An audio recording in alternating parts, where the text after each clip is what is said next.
All right, welcome back to another episode of Character Clarity by ColdFire Productions. I'm Ben. And I'm Abe.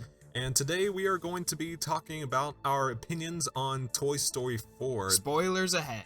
So Abe, what did you think what was your opinion on Toy Story 4? Well, for me, I liked the movie, like, a lot. As a standalone film, it's really good. I didn't. Oh, okay. But I was getting to that. As a sequel or an ending to Toy Story series, I don't think it worked that well. And my opinion is that because of its character inconsistencies, primarily with Woody and with Buzz. Okay, so what was the problem with Woody? For me, I know my problem with Buzz Lightyear during that movie. It seemed for me that he was acting a lot dumber than usual in the previous movies. Yeah, you notice how, like, he was just trying to listen to his inner voice, and that just led him to do, like, whatever it said. Yeah, that was kind of ignorant. Kind of like he was useless without direction. But then, like, if you look in Toy Story 2, he was the one who led the escape plan to rescue Woody. Yeah, he was a sergeant, basically. So what's the problem with Woody? Well, with Woody, I think it's because that they tried to change him, because the ending was that Woody leaves, and he stays with Bo Peep as a lost toy. So you can tell that they were trying to make that change, but they had to change Woody in order to do so. But the problem with that is that that whole message contradicts what the entire trilogy has been about. And that was that there's nothing more important than being with your kid. And so that change just rips out Woody's character. And as such, for me, it felt like, didn't feel genuine when he left. I was just like, oh, I guess they're doing this now. Hold on for a second.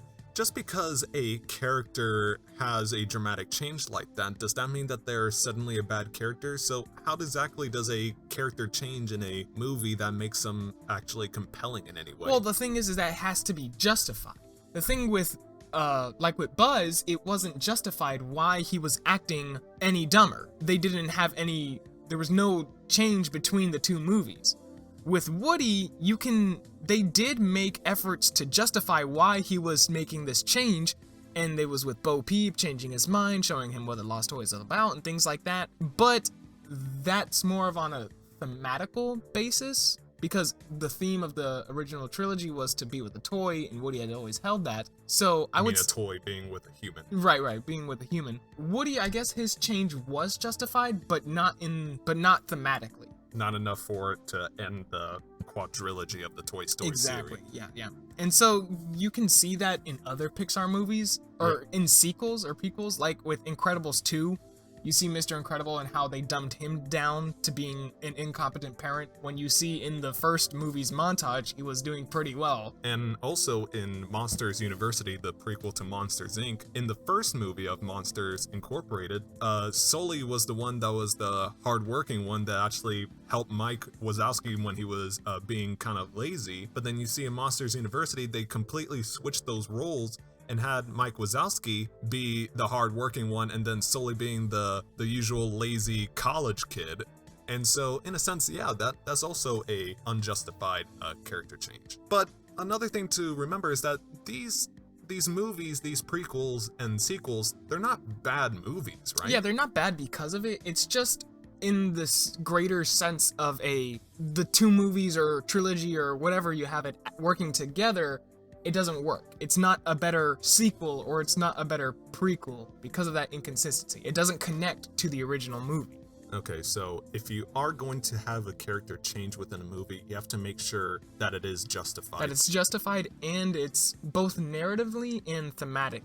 Like, if you were making a movie and your entire message was never give up on your friends, and then you make a sequel where your plot is perfect, but your message is to give up on your friends, or like let your friends go, or something like that. It doesn't matter how perfect your sequel was.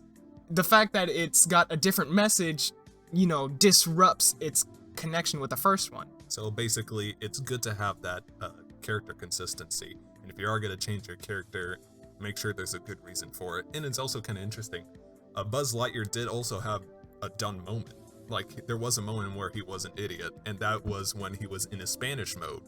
He was just acting all serious, and he was considering everyone to be an enemy and stuff like that. So he did have those silly moments, but it was different because it was justified. It was turning into a different character overall. But in Toy Story 4, he was just someone that was just listening to his inner voice, even though he was pressing those buttons on his chest, even though he already know what those buttons did. One thing that I find really interesting is the fact that nobody seemed to pick up on this. I've seen people that are dissatisfied with the movie, but the majority apparently is that this movie is pretty amazing and that it even surpasses the third one. And I think the reason for that, the reason why everyone thinks that, is because it's been so long since the third movie. The third book came out in 2010, almost a decade ago. And when I first watched it, I thought it was a good movie. When I first watched Toy Story 4, I thought it was a great movie. But then a few days after, I watched Toy Story 2, and then the holes just started the contradictions just started to pop up, and then they're just unshakable. I think it's because nobody really looked back at their original trilogy before they saw the fourth one that they started to notice these inconsistencies. And Pixar thought that they could get away with it. How dare It's true, they? it's true. Well, that is our opinion on Toy Story 4 and the importance of having consistent characters throughout a series. So, we'll see you in the next character clarity. All right. Sorry, not character clarity. We'll see you in the next. Oh yeah, that's true. Yeah, we'll see you in the next. Character clarities don't exist anymore, Ben. All right, we'll see you later.